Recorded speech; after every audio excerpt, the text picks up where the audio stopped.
Hello, welcome back to my channel. ಇದು ನನ್ನ travelling vlog.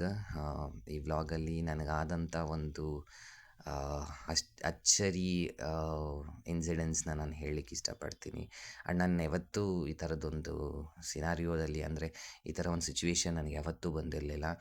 ನಾನು ತುಂಬ ಟ್ರಾವೆಲ್ ಮಾಡ್ತೀನಿ, ನೈಟ್ ಟ್ರಾವೆಲ್ಸ್ ಜಾಸ್ತಿ ಮಾಡ್ತಿದ್ದೆ. ಈಗ ಒಂದು 6 ಮಂತ್ಸಿಂದ ಕಮ್ಮಿ ಮಾಡಿದ್ದೆ, ಈಗ ಮತ್ತೆ ಸ್ಟಾರ್ಟ್ ಮಾಡಿದ್ದೀನಿ.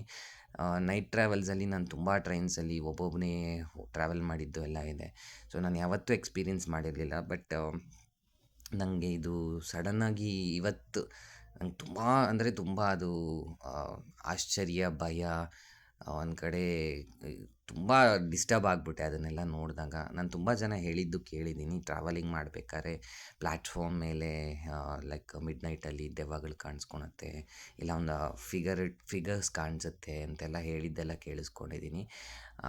ಅದೇ ಥರದ್ದು ಒಂದು ಇನ್ಸಿಡೆನ್ಸು ನನಗೆ ಪ್ಲ್ಯಾಟ್ಫಾರ್ಮ್ ಮೇಲೆ ಕಾಣಿಸ್ಲಿಲ್ಲ, ಲೈಕ್ ಆ ಟ್ರ್ಯಾಕ್ ಮೇಲೆ ಕಾಣಿಸ್ಲಿಲ್ಲ. ಆ್ಯಕ್ಚುಲಾಗಿ ನನಗೆ ನನ್ನ ಟ್ರೈನ್ ಒಳಗಡೆನೇ ಕಾಣಿಸ್ತು.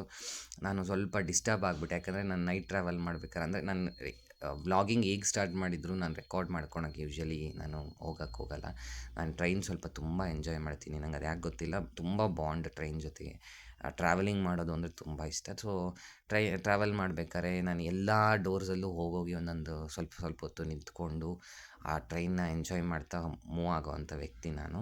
ಸೊ ಇಲ್ಲಿ ನೀವು ನೋಡ್ತಾ ಇದ್ರೆ ನಾನು ಕ್ಯಾಶುವಲ್ಲಾಗಿ ಇದಿಷ್ಟು ರೆಕಾರ್ಡ್ ಮಾಡಿಬಿಟ್ಟು ಮೊಬೈಲ್ ಎತ್ತಿಟ್ಟು ನನ್ನ ಪಾಡಿಗೆ ನಾನು ನಡ್ಕೊಂಡು ಹೋಗ್ತಾ ಇದ್ದೀನಿ. ನನಗೆ ಸಡನ್ನಾಗಿ ಒಂದು ಬೋಗಿಯಲ್ಲಿ ಲೈಕ್ ಒಂದು ಆಕೃತಿ ನನಗೆ ನನ್ನಿಂದ ಒಂದು 100 ಮೀಟ್ರ್ ದೂರದಲ್ಲಿ ನನ್ನ ಬೋಗಿಯಿಂದ ಇನ್ನೊಂದು ಬೋಗಿಯೊಳಗೆ ಕಾಣಿಸ್ಬಿಡ್ತು ಸಡನ್ನಾಗಿ. ಅದು ಸೌಂಡ್, ಅದು ಒಂಥರ ಕಿರ್ಚ್ಕೊಂಡು ಎದ್ದು ಕೂತ್ಕೊಂಡಂಗೆ ಅನ್ನಿಸ್ತು. ನಾನು ಯಾರೋ ಮಲಗಿರೋರ್ಗೇನೋ ಕೆಟ್ಟ ಕನಸು ಬಿತ್ತೇನೋ ಅಂತ ಹೇಳಿಬಿಟ್ಟು ನೋಡಿಬಿಟ್ಟು ಇಗ್ನೋರ್ ಮಾಡಿಬಿಟ್ಟೆ ಫಸ್ಟ್ ಒಂದು ಸಲ. ಮಾಡಿಬಿಟ್ಟು ಡೋರಲ್ಲಿ ನಿಂತ್ಕೊಂಡು ನನ್ನ ಪಾಡಿಗೆ ನಾನು ಎಂಜಾಯ್ ಮಾಡ್ತಾ ಇದ್ದೆ. ಸೆಕೆಂಡ್ ನೋಡಿದ್ರೆ, ಮತ್ತೆ ಒಂದು ಸ್ವಲ್ಪ ಹೊತ್ತು ಬಿಟ್ಟು ನೋಡಿದ್ರೆ ಅಲ್ಲಿ ಯಾವ ಇದಿರಲಿಲ್ಲ. ಸರಿ ಬಿಡು, ಮಲಗಿದಾರೇನೋ ಅಂತ ಅಂದ್ಕೊಂಡು ನಾನು ಸುಮ್ಮನೆ ಆದೆ. ಆಮೇಲೆ ನೋಡಿದ್ರೆ ನೀವು ನೋಡ್ಬೋದು, ಒಂದು 3-4 ಸರಿ ಅದು ನನಗೆ ಫಿಗರ್ ಕಾಣಿಸೋಕ್ಕೆ ಸ್ಟಾರ್ಟ್ ಆಯಿತು. ನಾನು ಸಾರಿ, ಇಲ್ಲಿ ಮರ್ತೋದೆ ನಾನು ಝೂಮ್ ಇನ್ ಝೂಮ್ ಔಟ್ ಮಾಡಲಿಕ್ಕೆ.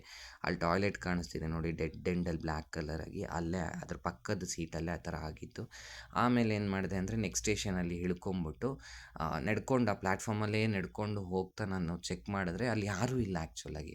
ಆಮೇಲೆ ಮತ್ತೆ ಹತ್ತಿ ಅದೇ ಕಡೆನೇ ಅಲ್ಲೇ ನಡ್ಕೊಂಬಂದಿದ್ದೀನಿ ನಾನು. ಅದೇ ಪ್ಲ್ಯಾಟ್ಫಾರ್ಮ್, ಅದೇ ಬೋಗಿಯಲ್ಲೇ ಅದೇ ಸೀಟ್ ಮುಂದೆನೇ ನಡ್ಕೊಂಬಂದಿದ್ದೀನಿ. ಆ ಪ್ಲ್ಯಾಟ್ಫಾರ್ಮಲ್ಲಿ ಯಾರೂ ಇಲ್ಲ. ಮತ್ತೆ ಒಂದು ಸ್ವಲ್ಪ ಹೊತ್ತು ಆಗಿದ ಮೇಲೆ ಮತ್ತೆ ನನಗೊಂದು 3 ಟೈಮ್ಸ್ ಕಾಣಿಸ್ಕೊಂಡಿದೆ, ಅದು 3-4 ಟೈಮ್ಸ್ ಕಾಣಿಸ್ಕೊಂಡಿದೆ. ನನಗೆ ಸಖತ್ ಭಯ ಆಗೋಯಿತು, ಯಾಕಂದರೆ ನಾನು ಒಂದು ಸ್ಟೇಷನ್ಗೂ ಇನ್ನೊಂದು ಸ್ಟೇಷನ್ಗೂ ಮಧ್ಯದಲ್ಲಿದ್ದೀವಿ, ಟ್ರಾವೆಲಿಂಗ್ ಇದೆ, ಟ್ರೈನಿಂದ ಇಳಿಯೋಕ್ಕಾಗಲ್ಲ, ಆ ಥರ ಒಂದು ಸಿಚುವೇಶನ್ನು. ಸೊ ನಾನು ಗಟ್ಟಿ ಮನ್ಸು ಮಾಡಿಕೊಂಡು ನೆಕ್ಸ್ಟು ಸ್ಟೇಷನ್ ಬರೋವರೆಗೂ ನಾನು ಎಲ್ಲಿದ್ನೋ ಅಲ್ಲೇ ನಿಂತ್ಕೊಂಡು, ನೋಡಿ ಅಲ್ಲಿ ಝೂಮ್ ಇನ್ ಮಾಡ್ತಾಯಿದ್ದೀನಿ, ಕಾಣಿಸ್ತಾ ಇದೆ ನೋಡಿ ಆ ಫಿಗರು. ಲೈಕ್ ಬ್ಲ್ಯಾಕಾಗಿ ಅಪಿಯರ್ ಆಗ್ತಿದೆ, ಮತ್ತು ಡಿಸಪಿಯರ್ ಆಗ್ತಾಯಿದೆ, ಕಾಣಿಸ್ಕೊತಾ ಇದೆ, ಮತ್ತು ಹೋಗ್ತಾ ಇದೆ. ಸಖತ್ತು ಒಂಥರ ಭಯ, ಥ್ರಿಲ್ಲು ಒಂಥರ ಎಲ್ಲ ಆಗಕ್ಕೆ ಸ್ಟಾರ್ಟ್ ಆಯಿತು. ನಿಜವಾಗ್ಲೂ ಎಕ್ಸ್ಪೀರಿಯೆನ್ಸ್ ನಾನು ಮರೆಯೋದಿಲ್ಲ ಲೈಫಲ್ಲಿ.